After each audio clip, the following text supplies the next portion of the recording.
মুমিন হও, তাহলে বলতে পারো এটা কত খারাপ ঈমান যা একজন ব্যক্তিকে এ ধরনের কাজের আদেশ দেয়। যদি তোমরা মনে করো অন্যদের বদলে পরকালের নিবাস আল্লাহর কাছে শুধু তোমাদের জন্য নির্দিষ্ট, তাহলে যাও, তা পাওয়ার জন্য তোমরা মৃত্যু কামনা করো, যদি তোমরা সত্যবাদী হও। হে নবী, তুমি জেনে রাখো, এরা কখনোই কামনা করবে না আল্লাহর সাথে যে আচরণ এরা করেছে, এবং নিজেদের হাত দিয়ে এরা যা কিছু অর্জন করেছে তার পরিণাম জানার পর এরা কখনো তা কামনা করবে না। আল্লাহ তাআলা জালেমদের ভালো করে জানেন। সত্যি কথা হচ্ছে, এদেরকেই বরং তুমি দেখতে পাবে বেঁচে থাকার ব্যাপারে এরা বেশি লোভী। আল্লাহ তাআলার সাথে যারা শিরক করে, এ বনী ইসরায়েলের লোকেরা তাদের চেয়েও এক কদম অগ্রসর। এদের প্রত্যেক ব্যক্তি 1000 বছর জীবিত থাকতে চায়, কিন্তু যত দীর্ঘ জীবনই এদের দেয়া হোক না কেন, তা কখনো এদের তার অবশ্যম্ভাবী আযাব থেকে বাঁচাতে পারবে না। আল্লাহ তাআলা এদের যাবতীয় কাজকর্ম পুঙ্খানুপুঙ্খ পর্যবেক্ষণ করেন। হে নবী, তুমি বলো, কে সে ব্যক্তি যে জিব্রাইলের শত্রু হতে পারে, অথচ সে তো আল্লাহর আদেশে আল্লাহর বাণীসমূহ তোমার অন্তঃকরণে নাজিল করে দেয়, তাও এমন এক বাণী যা তাদের কাছে মজুদ বিষয়সমূহের সত্যতা স্বীকার করে। সর্বোপরি এ হচ্ছে মুমিনদের জন্য সুসংবাদবাহী গ্রন্থ। যারা আল্লাহর শত্রু তার বাণীবাহক ফেরেশতার ও নবী রসুলের শত্রু জিব্রাইলের ও মিকাইলের, তারা একদিন একথাটা বুঝতে পারবে। স্বয়ং আল্লাহ তাআলাই হচ্ছেন কাফেরদের বড় শত্রু। অবশ্যই আমি তোমার কাছে সুস্পষ্ট নিদর্শন পাঠিয়েছি, পাপী ব্যক্তিরা ছাড়া এই সব কিছু কেউই অস্বীকার করতে পারে না। কিংবা যখনই তারা আল্লাহর সাথে কোনো ওয়াদা করেছে, তখনই তাদের এক দল তা ভঙ্গ করেছে। আসলে তাদের অধিকাংশই ঈমানদার ছিল না। যখনই তাদের কাছে আল্লাহর পক্ষ থেকে কোনো নবী আসে এবং যে তাদের কাছে আগের কিতাবে যেসব কথা মজুদ রয়েছে তার সত্যতা স্বীকার করে, তখনই সেই আগের কিতাবের ধারকদের একটি দল পূর্ববর্তী কিতাবের কথাগুলো এমনভাবে তাদের পেছনের দিকে ফেলে দিল যেন তারা এ ব্যাপারে কিছুই জানে না। আল্লাহর প্রতি অবজ্ঞা প্রদর্শন করেই এরা ক্ষান্ত হয়নি। জাদু মন্ত্রের এমন কিছু জিনিসও এরা অনুসরণ করতে শুরু করল যা শয়তান কর্তৃক সুলাইমান নবীর রাজত্বের সময়ে সমাজে চালু করা হয়েছিল। সত্য কথা হচ্ছে, সুলাইমান কখনো জাদুকে আল্লাহ বিরোধী কাজে ব্যবহার করে আল্লাহকে অস্বীকার করেনি। আল্লাহকে তো অস্বীকার করেছে সেসব অভিশপ্ত শয়তান যারা মানুষকে জাদুমন্ত্র শিক্ষা দিয়েছে।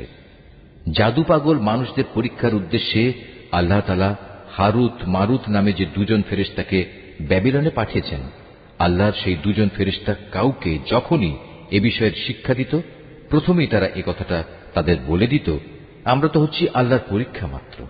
অতএব কোনো অবস্থায় তুমি এ বিদ্যা দিয়ে আল্লাহ তাআলাকে অস্বীকার করো না। এই সত্ত্বেও তারা তাদের কাছ থেকে এমন কিছু বিদ্যা শিখে নিয়েছিল যা দিয়ে এরা স্বামী স্ত্রীর মাঝে বিচ্ছেদের সৃষ্টি করত। যদিও আল্লাহর ইচ্ছা ছাড়া কোনো দিনই কেউ কারো সামান্যতম ক্ষতিও সাধন করতে পারবে না। তারা মূলত এমন কিছু শেখে যা তাদের কোনো উপকার যেমন করতে পারে না, তেমনি তা তাদের কোনো ক্ষতিও করতে পারে না। তারা যদি জানত শ্রম ও অর্থ দিয়ে যা তারা কিনে নিয়েছে পরকালে তার কোনো মূল্য নেই, তারা নিজেদের জীবনের পরিবর্তে যা ক্রয় করে নিয়েছে তা সত্যি নিকৃষ্ট। কত ভালো হতো যদি তারা কথাটা জানত। তারা যদি আল্লাহর উপর ঈমান আনত এবং তাঁকেই ভয় করত, তাহলে আল্লাহর পক্ষ থেকে তারা উৎকৃষ্টতম পুরস্কার পেত। কত ভালো হতো যদি তারা এটা অনুধাবন করত। হে ঈমানদার ব্যক্তিরা, ধৃষ্টতার সাথে কখনো বলো না, হে নবী, তুমি আমাদের কথা শোনো। বরং তার দৃষ্টি আকর্ষণ করার জন্য বলো, হে নবী, আমাদের দিকে লক্ষ্য করো এবং তোমরা সর্বদা তার কথা শুনবে, মনে রাখবে। যারা তার কথা অমান্য করে তাদের জন্য অত্যন্ত বেদনাদায়ক শাস্তি রয়েছে। আসলে এই আহলে কিতাব কিংবা যারা আল্লাহর সাথে প্রকাশ্য শিরক করে তারা কেউই এটা পছন্দ করে না যে তোমার কাছে তোমার মালিকের পক্ষ থেকে নবুয়তের মতো কোনো ভালো কিছু নাজিল হোক। কিন্তু তারা জানে না আল্লাহ তাআলা যাকে চান তাকেই তার অনুগ্রহে বিশেষভাবে বেছে নেন। আল্লাহ তাআলা অত্যন্ত অনুগ্রহশীল। আমি যখন কোন আয়াত বাতিল করে দেই বা বিশেষ কারণে মানুষদের তা ভুলিয়ে দিতে চাই, তখন তার জায়গায় তার চেয়ে উৎকৃষ্ট কিংবা তারই মতো কোনো আয়াত এনে হাজির করি। তুমি কি জানো না আল্লাহ তাআলা সবকিছুর উপর ক্ষমতাবান? তুমি কি জানো না আসমান সমূহ ও জমিনের সার্বভৌমত্ব একমাত্র আল্লাহ তাআলার জন্যই নির্দিষ্ট। তিনি ছাড়া তোমাদের কোনো বন্ধু নেই, কোনো সাহায্যকারীও নেই। তোমরা কি তোমাদের নবীর কাছে সে ধরনের উদ্ভট প্রশ্ন করতে চাও যেমনি তোমাদের আগে মুসাকে করা হয়েছিল? কেউ যদি ঈমানকে কুফরির সাথে বদল করে নেয়, অবশ্যই সে ব্যক্তি সোজা পথ থেকে গোমরা হয়ে যাবে। আহলে কিতাবদের অনেকেই বিদ্বেষের কারণে চাইবে যেভাবেই হোক তোমাদের ঈমানের আলোর বদলে আবার সেই কুফরির অন্ধকারে ফিরিয়ে নিতে। এমনকি সত্য তাদের কাছে স্পষ্ট হয়ে যাওয়ার পরও তারা এ পথ থেকে বিরত হবে না। অতএব তাদের ব্যাপারে আল্লাহর সিদ্ধান্ত আসা পর্যন্ত তোমরা ক্ষমার নীতি অবলম্বন করো এবং তাদের সাথে ভালো ব্যবহার করো। আল্লাহ তাআলা সব কিছুর উপর অবশ্যই ক্ষমতাশালী। তোমরা নামাজ প্রতিষ্ঠা করো এবং যাকাত আদায় করো। এর মাধ্যমে যেসব নেকি তোমরা আল্লাহর কাছে অগ্রিম পাঠাবে, তার কাছে এর সবই তোমরা মজুদ পাবে। তোমরা যা কিছুই করো আল্লাহ তাআলা অবশ্যই এর সব কিছু দেখতে পান। তারা বলে, ইহুদি ও খ্রিস্টান ছাড়া আর কেউই বেহেশতে যাবে না। আসলে এটা হচ্ছে তাদের মিথ্যা কল্পনা। তুমি হে নবী বলো, যদি তোমরা সত্যবাদী হও তাহলে তোমাদের দলিল প্রমাণ নিয়ে এসো। তবে হ্যাঁ, যে কোনো ব্যক্তি আল্লাহর সামনে নিজের সত্তাকে সমর্পণ করে দেবে এবং সে হবে অবশ্যই একজন নেককার মানুষ। তার জন্য তার মালিকের কাছে এর বিনিময় রয়েছে। তাদের কোনো ভয় ভীতি নেই, আর না সেদিন তাদের চিন্তান্বিত হতে হবে। ইহুদিরা বলে, খ্রিস্টানরা কোনো কিছুর উপর প্রতিষ্ঠিত নয়। খ্রিস্টানরা বলে, ইহুদিরা কোনো কিছুর উপর প্রতিষ্ঠিত নয়। অথচ এদের অবস্থা হচ্ছে এরা উভয়ই আল্লাহর কিতাব পাঠ করে, আদৌ আল্লাহর কিতাবের কোনো কিছুই জানে না। এমন লোকেরা আবার এদের উভয় সম্পর্কে একই ধরনের কথা বলে। তারা যে বিষয়ে মতবিরোধ করছে, আল্লাহ তাআলা শেষ বিচারের দিনে সে বিষয়ে তাদের মাঝে মীমাংসা করে দেবেন। সে ব্যক্তির চেয়ে বড় জালেম আর কে আছে, যে ব্যক্তি আল্লাহর ঘর মসজিদে তার নাম স্মরণ করতে বাধা দেয় এবং তার ধ্বংস সাধনে সচেষ্ট হয়। এ ধরনের লোকদের বস্তুত তাতে ঢোকার কোনো যোগ্যতাই নেই। তবে একান্ত ভীত সন্ত্রস্তভাবে ঢুকলে তা ভিন্ন কথা। তাদের জন্য পৃথিবীতে যেমন অপমান লাঞ্ছনা রয়েছে, তেমনি রয়েছে পরকালে কঠিনতম শাস্তি। এরা কেবলা বদলের ব্যাপারেও মতবিরোধ করেছিল, অথচ পূর্ব পশ্চিম সবই তো আল্লাহ তাআলার। তাছাড়া তোমরা যেদিকেই মুখ ফিরাবে সেদিকেই তো আল্লাহ তাআলা রয়েছেন। আল্লাহ তাআলা সর্বব্যাপী এবং জ্ঞানী। খ্রিস্টান লোকেরা বলে, আল্লাহ তাআলা অমুককে নিজের সন্তান রূপে গ্রহণ করেছেন, অথচ যাবতীয় পবিত্রতা একান্তভাবে তাঁর। তিনি এ সব কিছুর অনেক ঊর্ধ্বে। আসমান সমূহ ও জমিনের সব কিছুই তাঁর জন্যে। এর প্রতিটি বস্তুই তাঁর একান্ত অনুগত। বরং আসমান সমূহ ও জমিনের তিনিই স্রষ্টা। যখন তিনি কোনো একটি বিষয়ের সিদ্ধান্ত করেন, সে ব্যাপারে শুধু এটুকুই বলেন, হও, আর সাথে সাথেই তা হয়ে যায়। যারা সঠিক কথা জানে না তারা বলে, আল্লাহ তাআলা নিজে আমাদের সাথে কথা বলেন না কেন, অথবা এমন কোন নিদর্শন আমাদের কাছে কেন পাঠান না যার মাধ্যমে আমরা তাকে দেখতে পাব। এদের আগের লোকেরাও এদের মতো করেই কথা বলতো। এদের সবার মন আসলে একই ধরনের। আল্লাহকে যারা দৃঢ়ভাবে বিশ্বাস করে, আমি তাদের জন্য আমার নিদর্শন সমূহ সুস্পষ্ট করে পেশ করে দিয়েছি। অবশ্যই আমি তোমাকে সত্য দিন সহ পাঠিয়েছি আযাবের ভীতি প্রদর্শনকারী ও জান্নাতের সুসংবাদবাহী হিসেবে। জেনে রেখো, তোমাকে জাহান্নামের অধিবাসীদের দায় দায়িত্বের ব্যাপারে প্রশ্ন করা হবে না। ইহুদি ও খ্রিস্টানরা কখনো তোমার ওপর খুশি হবে না। হ্যাঁ, তুমি যদি কখনো তাদের দলের অনুসরণ করতে শুরু করো, তখনই এরা খুশি হবে। তুমি তাদের বলে দাও, আল্লাহ তাআলার হেদায়েতই হচ্ছে একমাত্র পথ। সাবধান, তোমার কাছে সঠিক জ্ঞান আসার পরও যদি তুমি তাদের ইচ্ছানুসারে চলতে থাকো, তাহলে আল্লাহ তাআলা ছাড়া তুমি কোনো বন্ধু ও সাহায্যকারী পাবে না। আহলে কিতাবদের মাঝে এমন কিছু লোক আছে যারা এ কোরআনকে যেভাবে নিষ্ঠার সাথে পড়া দরকার সেভাবেই পড়ে। তারা তার উপর ঈমানও আনে। যারা একে অস্বীকার করে তারাই হচ্ছে ক্ষতিগ্রস্ত লোক। হে বনী ইসরাইল জাতি, তোমরা আমার সে নিয়ামত স্মরণ করো যা আমি তোমাদের দান করেছি। সে নিয়ামতের অংশ হিসেবে আমি তোমাদের দুনিয়ার অন্যান্য জাতির উপর শ্রেষ্ঠত্ব দান করেছি। তোমরা সেই দিনটিকে ভয় করো যেদিন একজন মানুষ আরেকজনের কোনোই কাজে আসবে না, সেদিন তার কাছ থেকে কোন রকম বিনিময়ও নেওয়া হবে না। আবার একের পক্ষে অন্যের সুপারিশও সেদিন কোনো উপকারে আসবে না। সেদিন এসব লোকদের কোন রকম সাহায্যও করা হবে না। আরো স্মরণ করো, যখন ইব্রাহিমকে তার রব কতিপয় বিষয়ে তার আনুগত্যের পরীক্ষা নিলেন, অতঃপর তা পুরোপুরি সে আদায় করল। আল্লাহ তাআলা বললেন, এবার আমি তোমাকে মানব জাতির জন্য নেতা বানাতে চাই। সে বলল, আমার ভবিষ্যৎ বংশধররাও কি নেতা হিসেবে বিবেচিত হবে? আল্লাহ তাআলা বললেন, আমার প্রতিশ্রুতি জালেমদের কাছে পৌঁছবে না। স্মরণ করো, আমি যখন মানুষদের মিলনস্থল ও নিরাপত্তার কেন্দ্র হিসেবে এই কাবা ঘরটি নির্মাণ করেছিলাম, আমি তাদের আদেশ দিয়েছিলাম, তোমরা ইব্রাহিমের দাঁড়ানোর স্থানটিকে নামাজের স্থান হিসেবে গ্রহণ করো। আমি ইব্রাহিম ও ইসমাইলকে আদেশ দিয়েছিলাম যেন তারা আমার ঘর কাবাকে হজ ও ওমরার তাওয়াফকারীদের জন্য, আল্লাহর ইবাদতে আত্মনিয়োগকারীদের জন্য, সর্বোপরি তার নামে রুকু সেজদাকারীদের জন্য পবিত্র করে রাখে। ইব্রাহিম যখন বলেছিল, হে মালিক, এ শহরকে তুমি শান্তি ও নিরাপত্তার শহর বানিয়ে দাও এবং এখানকার অধিবাসীদের মাঝে যে ব্যক্তি আল্লাহ তাআলা এবং পরকালে বিশ্বাস করে তুমি তাদের ফলমূল দিয়ে আহারের যোগান দাও। আল্লাহ তাআলা বললেন, হ্যাঁ, যে ব্যক্তি আমাকে অস্বীকার করবে তাকেও আমি অল্প কয়েকদিন জীবনের উপায় উপকরণ সরবরাহ করতে থাকব। অতঃপর অচিরেই আমি তাদের আগুনের আযাব ভোগ করতে বাধ্য করব, যা সত্যি বড় নিকৃষ্টতম স্থান। ইব্রাহিম ও ইসমাইল যখন এই ঘরের ভিত্তি উঠাচ্ছিল, তখন তারা আল্লাহর কাছে দোয়া করল, হে আমাদের মালিক, আমরা যে উদ্দেশ্যে এই ঘর নির্মাণ করেছি তা তুমি আমাদের কাছ থেকে কবুল করো। একমাত্র তুমি সবকিছু জানো এবং সবকিছু শোনো।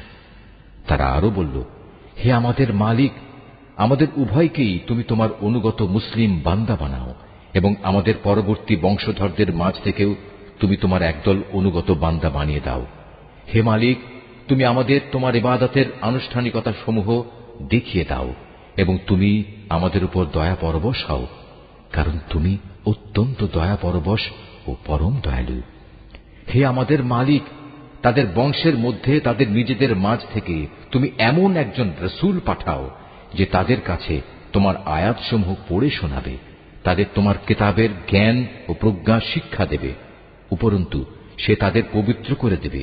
হে আল্লাহ, তুমি আমাদের এই দোয়া কবুল করো, কারণ তুমি মহাপরাক্রমশালী ও পরম কুশলী।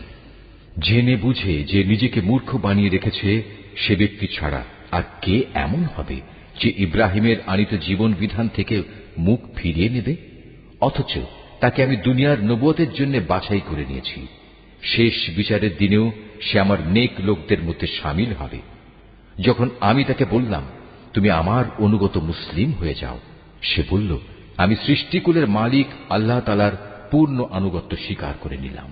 যে পথ ইব্রাহিম নিজের জন্য বেছে নিল, সে পথে চলার জন্য সে তার সন্তান সন্ততিকেও ওসিয়ত করে গেল। ইয়াকুবও তার সন্তানদের ওসিয়ত করে বলল, হে আমার সন্তানরা, নিশ্চয়ই আল্লাহ তাআলা তোমাদের জন্য এই দ্বীন ইসলাম মনোনীত করে দিয়েছেন। অতএব কোন অবস্থায় এই জীবন বিধানের আনুগত্য স্বীকার ব্যতি রেখে তোমরা মৃত্যুবরণ করো না। হে ইহুদি জাতি, তোমরা কি তখন সেখানে উপস্থিত ছিলে যখন ইয়াকুবের সামনে তার মৃত্যু এসে হাজির হল এবং সে যখন তার ছেলে মেয়েদের বলল, বলো, আমার মৃত্যুর পর তোমরা কার ইবাদত করবে? তারা বলল, আমরা অবশ্যই তোমার মাবুদ, তোমার পূর্বপুরুষ ইব্রাহিম, ইসমাইল ও ইসহাকের মাবুদের ইবাদত করব। এ মাবুদ হচ্ছেন একক, আমরা তার আত্মসমর্পণকারী বান্দা হয়ে থাকব। এরা ছিল এক ধরনের জাতি যারা আজ গত হয়ে গেছে। তারা যা করে গেছে তা তাদের নিজেদের জন্য, আবার তোমরা যা করবে তা হবে তোমাদের নিজেদের জন্য।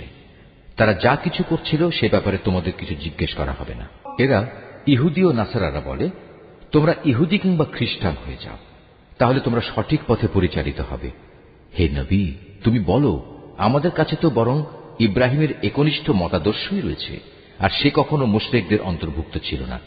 তোমরা বলো, আমরা তো আল্লাহর উপর ঈমান এনেছি এবং ঈমান এনেছি আল্লাহ তাআলা আমাদের কাছে যা কিছু নাজিল করেছেন তার উপর। আমাদের আগে ইব্রাহিম, ইসমাইল, ইসহাক, ইয়াকুব ও তাদের পরবর্তী সন্তানদের উপর যা কিছু নাজিল করা হয়েছে তাও আমরা মানি। তাছাড়া মুসা, ঈসা সহ সব নবীকে তাদের মালিকের পক্ষ থেকে যা কিছু দেওয়া হয়েছে তার উপর আমরা ঈমান এনেছি। আমরা এদের কারো মধ্যেই কোনো তারতম্য করি না। আমরা তো হচ্ছি আল্লাহরই অনুগত বান্দা। আর এরা যদি তোমাদের মতোই আল্লাহর উপর ঈমান আনত, তাহলে তারাও সঠিক পথ পেত। তারা যদি সে পথ থেকে ফিরে আসে, তাহলে তারা অবশ্যই উপদলীয় অনৈক্যের মাঝে পড়ে যাবে। আল্লাহ তাআলাই তোমার জন্য যথেষ্ট হবেন। তিনিই শোনেন, তিনিই জানেন। হে নবী, তাদের তুমি বলো, আসল রং হচ্ছে আল্লাহ তাআলারই। এমন কে আছে যার রং তার রঙের চেয়ে উৎকৃষ্ট হতে পারে? আমরা ঘোষণা করছি, আমরা তাঁরই ইবাদত করি। হে নবী, তুমি তাদের বলো, তোমরা কি স্বয়ং আল্লাহ তাআলার ব্যাপারেই আমাদের সাথে বিতর্কে লিপ্ত হতে চাও? অথচ তিনি যেমন আমাদের মালিক, তেমনি তিনি তোমাদেরও মালিক। আমাদের কাজ আমাদের জন্য, আর তোমাদের কাজ তোমাদের জন্য। আমরা তাঁর আনুগত্যের ব্যাপারে সবাই হচ্ছি নিষ্ঠাবান। অথবা তোমরা কি একথা বলতে চাও যে ইব্রাহিম, ইসমাইল, ইসহাক, ইয়াকুব ও তাদের বংশধররা সবাই ছিল ইহুদি কিংবা খ্রিস্টান? হে নবী, তুমি বলে দাও, এ ব্যাপারে তোমরা বেশি জানো না আল্লাহ তাআলা বেশি জানেন? যদি কোনো ব্যক্তি তার কাছে মজুদ আল্লাহর কাছ থেকে আগত সাক্ষ্য প্রমাণ গোপন করে, তাহলে তার চেয়ে বড় জালেম আর কে হতে পারে? আল্লাহ তাআলা তোমাদের কাজকর্মের ব্যাপারে মোটেই গাফেল নন। এরাও ছিল এক ধরনের সম্প্রদায় যারা আজ গত হয়ে গেছে। তারা যা করে গেছে তা তাদের জন্য, আর তোমাদের কর্মফল হবে তোমাদের জন্য। তারা যা কিছু করছিল সে ব্যাপারে তোমাদের কিছু জিজ্ঞাসা করা হবে না। কেবলা বদলের ব্যাপারে মানুষদের ভেতর থেকে কিছু মূর্খ লোক অচিরেই বলতে শুরু করবে, এ কি হল? এতদিন যে কেবলার উপর তারা প্রতিষ্ঠিত ছিল, আজ কিসে তাদের সেদিক থেকে ফিরিয়ে দিল? হে নবী, তুমি তাদের বলে দাও, পূর্ব পশ্চিম সবই আল্লাহ তাআলার জন্য। আল্লাহ তাআলা যাকে ইচ্ছা তাকে সঠিক পথে পরিচালিত করেন। এভাবেই আমি তোমাদের এক মধ্যপন্থী মানব দলে পরিণত করেছি, যেন তোমরা দুনিয়ার অন্যান্য মানুষদের উপর হেদায়েতের সাক্ষী হয়ে থাকতে পারো, এবং একইভাবে রসুলও তোমাদের উপর সাক্ষী হয়ে থাকতে পারে। যে কেবলার উপর তোমরা এতদিন প্রতিষ্ঠিত ছিলে, আমি তা এই উদ্দেশ্যেই নির্ধারণ করেছিলাম, যাতে করে আমি এ কথাটা জেনে নিতে পারি যে তোমাদের মধ্যে কে রসুলের অনুসরণ করে আর কে তার কথা থেকে ফিরে যায়। তাদের উপর এটা ছিল কঠিন পরীক্ষা। অবশ্য আল্লাহ তাআলা যাদের হেদায়েত দান করেছেন তাদের কথা আলাদা। আল্লাহ তাআলা কখনো তোমাদের ঈমান বিনষ্ট করবেন না। অবশ্যই আল্লাহ তাআলা মানুষদের সাথে বড় দয়ালু ও একান্ত মেহেরবান। কেবলা পরিবর্তনের জন্য তুমি আকাশের দিকে তাকিয়ে যেভাবে আমার আদেশের অপেক্ষায় থাকতে, তা আমি অবশ্যই দেখতে পেয়েছি। তাই আমি তোমার পছন্দ মতো দিককে কেবলা বানিয়ে দিচ্ছি। এখন থেকে তোমরা এই মর্যাদা সম্পন্ন মসজিদের দিকে ফিরে নামাজ আদায় করতে থাকবে। তোমরা যেখানেই থাকো না কেন, তোমাদের মুখমণ্ডল সেদিকে ফিরিয়ে দেবে। এসব লোক যাদের কাছে আগেই কিতাব নাজিল করা হয়েছিল, তারা ভালো করেই জানো। এ ব্যাপারটা তোমার মালিকের পক্ষ থেকে আসা সম্পূর্ণ একটি সত্য ঘটনা। এ সত্ত্বেও তারা যে আচরণ করে যাচ্ছে, আল্লাহ তাআলা তা থেকে মোটেই অনবহিত নন। যাদের ইতিপূর্বে কিতাব দান করা হয়েছে, তাদের সামনে যদি তুমি দুনিয়ার সব কয়টি প্রমাণও এনে হাজির করো, তারপরেও এরা তোমার কেবলার অনুসরণ করবে না, আর এরপর তুমিও তাদের কেবলার অনুসরণকারী হতে পারো না। তাছাড়া এদের এক দলও তো আরেক দলের কেবলার অনুসরণ করে না। আমার পক্ষ থেকে এই জ্ঞান তোমাদের কাছে পৌঁছার পর তুমি যদি তাদের ইচ্ছা আকাঙ্ক্ষার অনুসরণ করো, তাহলে অবশ্যই তুমি জালেমদের দলে শামিল হয়ে যাবে। যাদের আমি কিতাব দান করেছি, এরা তাকে এত ভালো করে চেনে যেমনি এরা চেনে আপন ছেলেদের। এদের একদল সত্য গোপন করার চেষ্টা করছে, অথচ এরা তো সবকিছুই জানে। হে নবী, তুমি তাদের বলো, তোমার মালিকের পক্ষ থেকে এ হচ্ছে একমাত্র সত্য। সুতরাং কোনো অবস্থায় তোমরা সন্দেহ পোষণকারীদের দলে শামিল হও না। প্রত্যেক জাতির জন্য ইবাদতের একটা দিক নির্দিষ্ট থাকে, যেদিকে সে জাতি মুখ করে দাঁড়ায়। অতএব তোমরা আসল কল্যাণের দিকে অগ্রসর হবার কাজে একে অপরের সাথে প্রতিযোগিতা করো। তোমরা যেখানেই থাকো না কেন, তিনি তোমাদের সবাইকে একই স্থানে এনে হাজির করবেন। অবশ্যই আল্লাহ তাআলা সব কিছুর উপর ক্ষমতাবান। তুমি যে কোনো স্থান থেকেই বেরিয়ে আসো না কেন, নামাজের জন্য মসজিদে হারামের দিকে মুখ ফেরাও, কেননা এটাই হচ্ছে আল্লাহ তাআলার কাছ থেকে কেবলা সংক্রান্ত সঠিক সিদ্ধান্ত। আর আল্লাহ তাআলা তোমাদের কার্যাবলী সম্পর্কে মোটেই উদাসীন নন। হে নবী, যেদিক থেকেই তুমি বেরিয়ে আসবে নামাজের জন্য সেখান থেকেই মসজিদে হারামের দিকে মুখ ফিরিয়ে দাঁড়িয়ে যেও। এ সময় যেখানেই তুমি থাকো না কেন সে কাবার দিকে মুখ ফিরিয়ে নেবে। তাহলে প্রতিপক্ষের লোকদের কাছে তোমাদের বিরুদ্ধে খাড়া করানোর মতো কোনো যুক্তি অবশিষ্ট থাকবে না।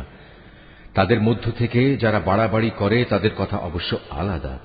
তোমরা এসব ব্যক্তিদের ভয় করো না, তোমরা বরং ভয় করো আমাকে, যাতে করে আমি তোমাদের উপর আমার নিয়ামত পূর্ণ করে দিতে পারি। এর ফলে তোমরাও সঠিক পথের সন্ধান পেতে পারো। এই সঠিক পথের সন্ধান দেওয়ার জন্যই আমি এভাবে তোমাদের কাছে তোমাদের মাঝ থেকেই একজনকে রসূল করে পাঠিয়েছি, যে ব্যক্তি প্রথমত তোমাদের কাছে আমার আয়াত পড়ে শোনাবে, দ্বিতীয়ত সে তোমাদের জীবন পরিশুদ্ধ করে দেবে, এবং তৃতীয়ত সে তোমাদের আমার কিতাব ও তার অন্তর্নিহিত জ্ঞান শিক্ষা দেবে। সর্বোপরি সে তোমাদের এমন বিষয়সমূহের জ্ঞান দান করবে যা তোমরা কখনো জানতে না।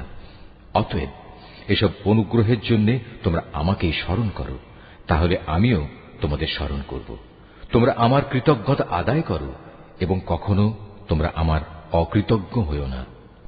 হে মানুষ, তোমরা যারা ঈমান এনেছ, পরম ধৈর্য ও খালেস নামাজের মাধ্যমে তোমরা আমার কাছে সাহায্য প্রার্থনা করো।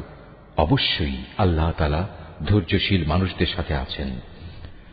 যারা আল্লাহ তাআলার পথে নিহত হয়েছে তাদের তোমরা কখনো মৃত বলো না, বরং তারাই হচ্ছে আসল জীবিত মানুষ।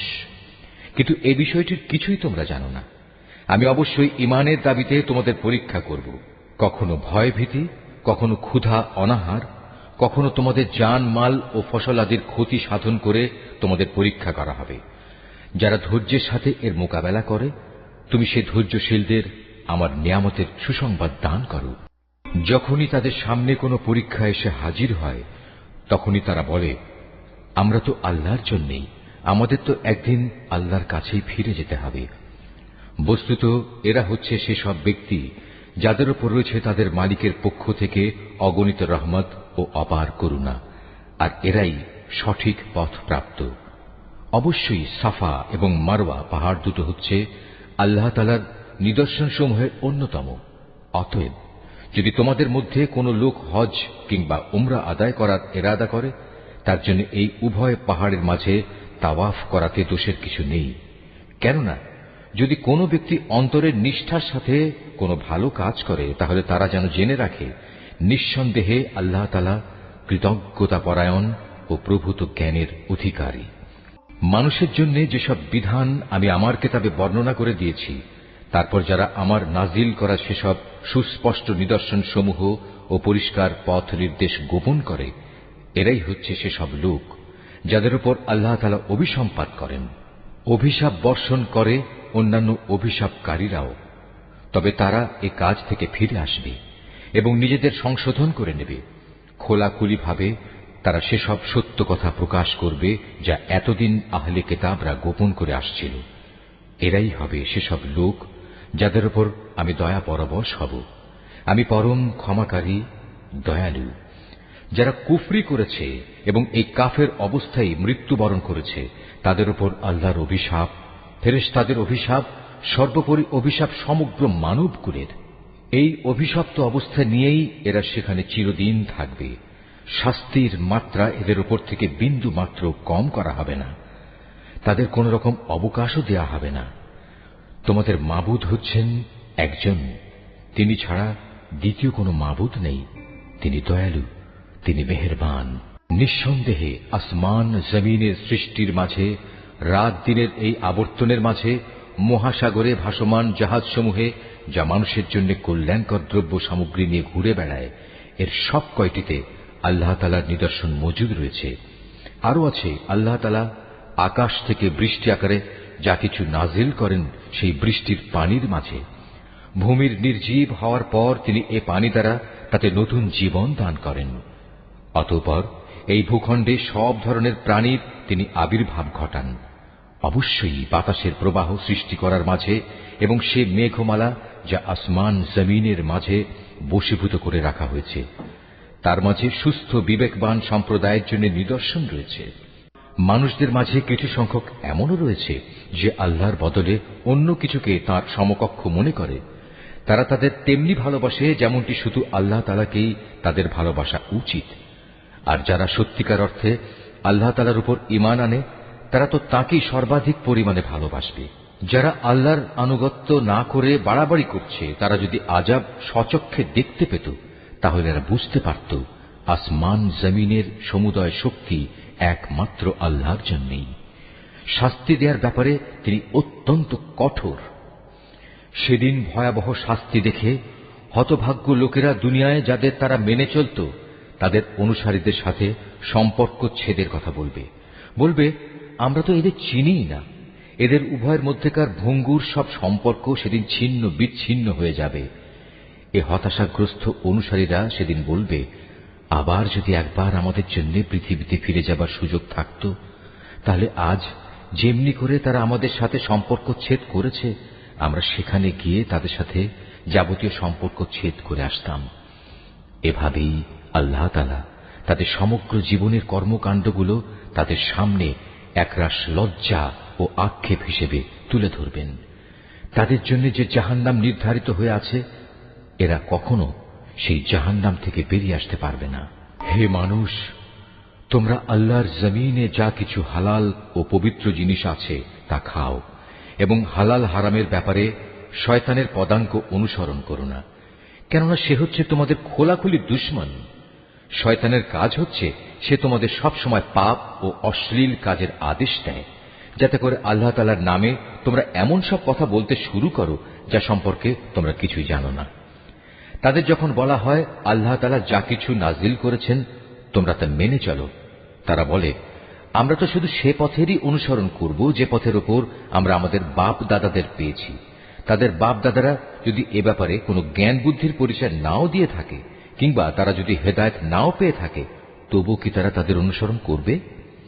এভাবে যারা হেদায়েত অস্বীকার করে তাদের উদাহরণ হচ্ছে এমন কিছুর মতো যে তার পালের আরেকটি জন্তুকে যখন ডাক দেয় তখন পেছনের সেই পশুটি তার চিৎকার ও কান্নার আওয়াজ ছাড়া আর কিছু শুনতে পায় না।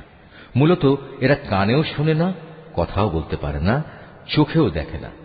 এ কারণে হেদায়েতের কথাও এরা বোঝে না। হে মানুষ, তোমরা যারা ঈমান এনেছ, আমি যেসব পাক পবিত্র জিনিস তোমাদের দান করেছি নিঃসংকোচে তা তোমরা খাও এবং এ নিয়ামতের জন্য আল্লাহ তাআলার শুকর আদায় করো। অবশ্য যদি তোমরা হালাল হারামের ব্যাপারে একান্তভাবে শুধু তাঁরই দাসত্ব করো। অবশ্যই তিনি মৃত জন্তুর গোশত, সব ধরনের রক্ত ও শূকরের গোশত হারাম ঘোষণা করেছেন এবং এমন সব জন্তু হারাম করেছেন যা আল্লাহ তাআলা ছাড়া অন্য কারো নামে জবাই কিংবা উৎসর্গ করা হয়েছে। তবে সে ব্যক্তির কথা আলাদা যাকে এজন্য বাধ্য করা হয়েছে। যদি সে ব্যক্তি এমন হয় যে সে আল্লাহর আইনের সীমা লঙ্ঘনকারী হয় না, অথবা যেটুকু হলে জীবনটা বাঁচে তার চেয়ে বেশি ভোগ করে তাতে অভ্যস্ত হয়ে পড়ে না, তাহলে এই অপারগতার সময় হারাম খেলে তার উপর কোনো গুনাহ নেই।